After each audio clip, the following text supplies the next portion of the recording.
ایک خاتون نے اپنے گھریلو زندگی کے بارے میں بڑی ہی مثالی بات بتائی۔ میں نے اپنے گھر میں ہر کمرے روم کو ایک نام دے رکھا ہے۔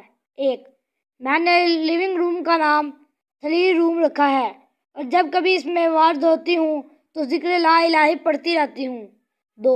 میں نے ماسٹر بیڈ روم کا نام الحمدللہ روم رکھا ہے اور اس میں میرا ذکر الحمدللہ ہوتا ہے۔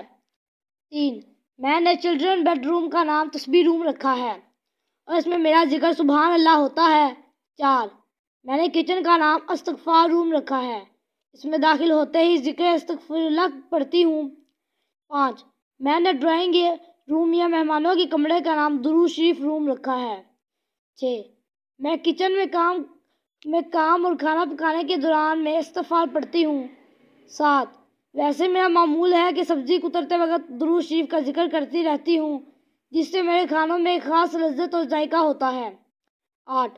پودوں اور گلدانوں کو پانی دیتے وقت تکبیر کہتی ہوں۔ خلاصہ یہ کہ گھر کے کسی بھی کونے میں ہوں تو ذکر کرتی رہتی ہوں تاکہ غفلت کا شکار نہ ہوں۔ اس طرح اپنے کام سے بھی لطف اندوز ہوتی رہتی ہوں اور تھکاوٹ کا احساس بھی نہیں ہوتا، اور ساتھ ہی میں گھر ببرکت اور قلب مطمئن رہتا ہے۔